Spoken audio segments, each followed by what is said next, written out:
Controlar a ansiedade e estudos não é uma tarefa muito fácil, e eu acho que de todos os desafios que o estudante, além de ter que se preocupar com método de estudos, estratégia de estudos, como memorizar, como lidar com todos os processos disfuncionais que a mente traz, eu acredito que tem sido um dos maiores desafios para uma grande parte de vocês. Então nós temos diversos perfis aqui no canal, né? Aquela pessoa que só é estudante, tem uma boa rede de apoio, mas ainda assim, talvez devido à maturidade, quando eu falo maturidade eu não falo de modo pejorativo, costurado na imaturidade, mas a maturidade com a experiência, com a base cultural, de como foi o ambiente externo que essa pessoa cresceu, né? Qual que é a estrutura familiar que ela teve e como ela foi se desenvolvendo no meio disso tudo. E nós temos os adultos, os que já estão numa média, vamos colocar assim, depois de 25 anos, eu tenho um pessoal com um pouco mais de 30 anos, 40, até mesmo 50 anos. E ainda assim todos enfrentam uma grande dificuldade, o esquecimento, ou a outra dificuldade que é muito grande, o desespero, né? Muitos acabam estando desempregados ou ganhando muito pouco, tendo que lidar com boletos se acumulando, medo do futuro, preocupação com os filhos, preocupação com a casa, enfim, são diversos obstáculos aí que enquanto isso tudo está acontecendo em volta dele, ele ainda tem que lidar com o fato de que precisa da concentração sustentada, que ela é o pilar fundamental para que consiga codificar o conhecimento. Até aqui, apesar de ser um grande desafio, uma boa parte até consegue, principalmente quando está com aquela gana de aprender, com aquela paixão de aprender, com aquela motivação, né? Ainda mais quando é o início ou investir num material novo, que eu falo sobre o efeito Prime. Mas aí depois, conforme vai avançando nos estudos, vai vindo um outro desafio, o sentimento de que avançou tanto, mas não reteve o conteúdo, que é aquela evitação de não querer fazer questões, aquela evitação de medo de fazer simulados e ter que encarar o fato de que se sacrificou tanto e não consegue ver a nota subir. Ou aquelas pessoas que estão nessa jornada há um bom tempo, e eu não estou falando só de concurseiro não, tá? Eu estou falando de pessoas que prestam Enem, pessoas que prestam vestibulares, pessoas que prestam a ordem, né, a OAB, pessoas mesmo que precisam se formar numa graduação, pessoas em pós-doutorado, doutorado, enfim, mestrandos. Então são diversos perfis aqui que eu acho que entram nesse contexto geral. E um primeiro passo que eu vou dar para você é o seguinte: sempre que você perceber que as coisas estão saindo fora do teu controle, tudo aquilo que você investiu, você está percebendo que não está sendo o suficiente para fazer você trazer o sentimento de estar subindo os degraus, e você está assim, ou você está empacado aqui nesse degrau, ou você está sentindo que você está retrocedendo. Para esses casos específicos, a melhor parte é nunca coloque a responsabilidade como se você fosse um fracassado, como se você fosse uma pessoa burra, não vou conseguir nada, não. Geralmente, o primeiro passo é colocar a responsabilidade numa má gestão de tempo ou num investimento acumulativo de material. Quanto mais coisas você tiver aí, quanto mais você acumular, mais você vai se perder. Por quê, Kátia? Porque você, para reter conteúdo e memorizar este conteúdo, não basta você sair comprando o que alguém prometeu para você que você vai passar 200 mil vezes tal conteúdo e você vai ser aprovado e vai dar tudo certo, porque milagres não acontecem. Eu acho que se você já passou dos seus 20 e poucos anos, e mesmo que você seja mais novo, há muitas pessoas que às vezes é muito mais novo e tem muito mais maturidade que pessoas com uma idade um pouco mais avançada, Eu acho que a essa altura, com tanta informação, você já sabe que isso não acontece. É um percentual muito pequeno de pessoas que tem um contexto geral lá atrás, que somando vai acabar dando certo, né? Mas não é a realidade da maioria. Então o que você precisa fazer, se você está nessa situação sentindo que você está atolado de tanto conteúdo, a primeira coisa é: respira, não traga isso para você, baixando a sua autoestima, porque se você começar com um sentimento, com um pensamento de fracassado, com um pensamento muito pessimista, sua ansiedade vai aumentar e cada vez mais você vai perdendo a clareza de consciência racional e objetiva, que é importante nesse momento. E eu sei que apesar de dizer isso não é tão simples, mas a prática é mais ou menos assim: folha e papel nas mãos, tá? Você vai anotar tudo que você acumulou de material.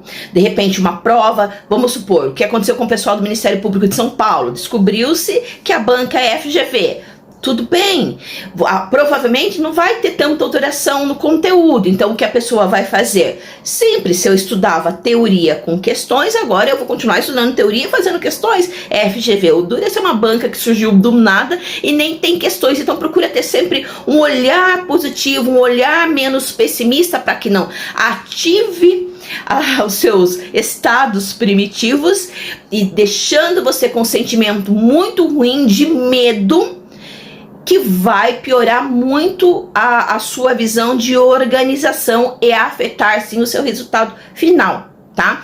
Então, pegou a folha, anotou ali tudo que precisa ser feito. Eu sempre falo para os meus alunos, quando eles perguntam alguma coisa para mim, nós sempre temos que fazer recapitulação. Não existe, então eu queria saber se eu posso fazer isso. Então, eu quero que você organize isso para mim. Não tem, isso é uma atitude que vocês têm.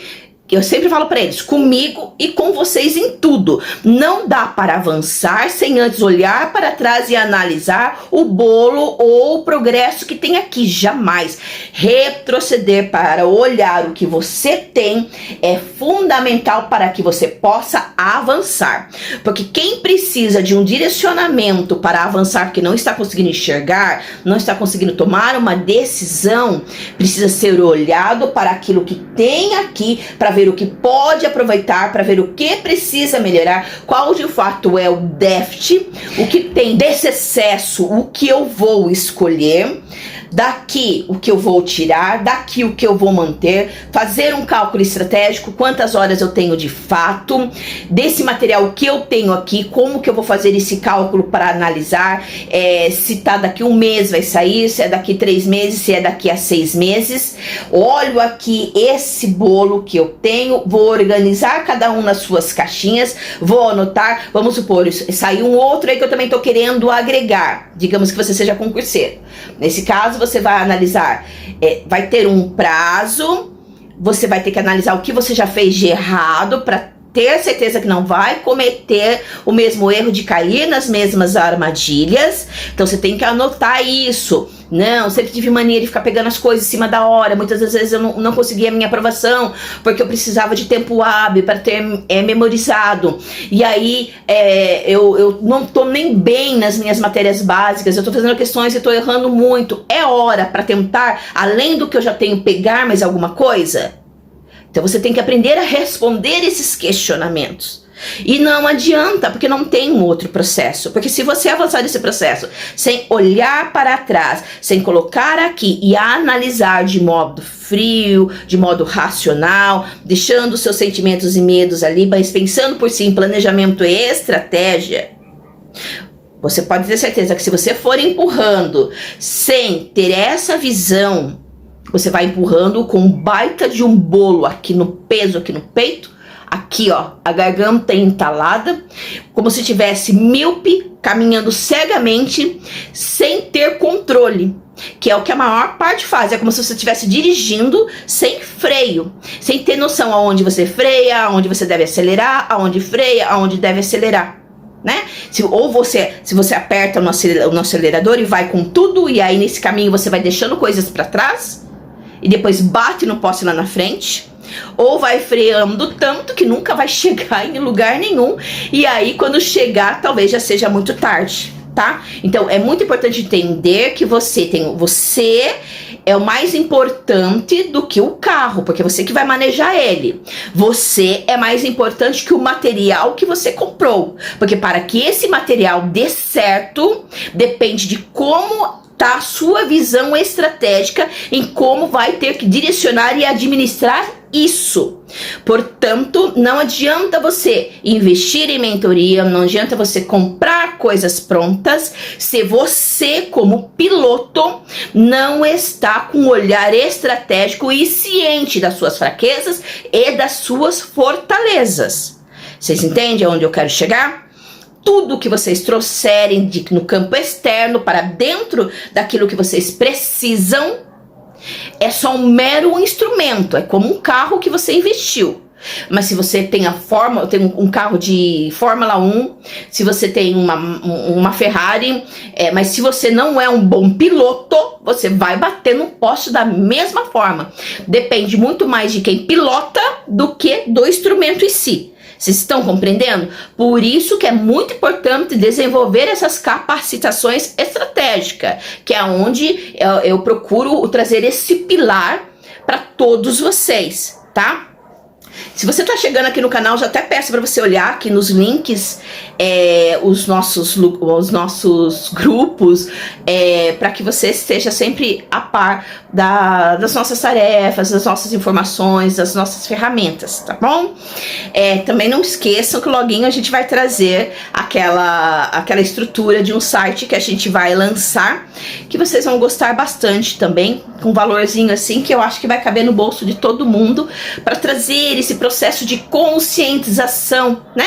Porque a psicoeducação, ela não acontece sem ter um direcionamento. Mudar a visão de vocês e trazer uma visão mais estratégica é o fundamento aqui do meu canal, porque em todos os outros canais vocês vão encontrar bastante material, bastante gente vendendo mentoria, vendendo vários tipos de materiais para vocês, que é muito legal, tem muito material bom aí, mas sem desenvolver a pessoa que vai pilotar qualquer coisa que se compre, é zero, né? Você acaba não chegando em nenhum lugar. Então, voltando aqui, então sobre os conceitos da ansiedade, o que mais afeta vocês está relacionado a gerir o próprio tempo, a gerir a estratégia, e desse monte de investimento que vocês fazem, é saber aonde vocês devem dizer sim para um novo concurso, para um novo vestibular, para uma nova tentativa da ordem, e quantas vezes você deve dizer não para manter o foco, para que não vá atropelando todo o processo e coloque em risco o fundamental, que é a memorização e estar apto para fazer uma prova em que te traga uma nota bem alta, né? Porque a gente já sabe que nos dias atuais não é para qualquer um, as notas estão muito altas, tá? Então, dessa parte 2 há um vídeo que é a parte 1, esse aqui é a parte 2, continuação do outro vídeo. Aqui é bem para psicoeducar, para trazer essa visão complementar daquilo que você precisa para diminuir bem a sua ansiedade. Então, toda vez que você se sentir mal, tira de você esse sentimento ruim e aprenda a entender que muitas das vezes é a forma que você está gerindo as suas escolhas, é a forma que você está acumulando, é a forma como você está responsabilizando o outro, um material, um professor, as pessoas em sua volta, e você não tem que tirar disso sobre as pessoas, sobre o que você está trazendo para você, e colocar essa responsabilidade em aprender a gerir o seu dia a dia e controlar a sua mente para lidar com tudo isso em sua volta, tá bom? Beijão, abraço forte de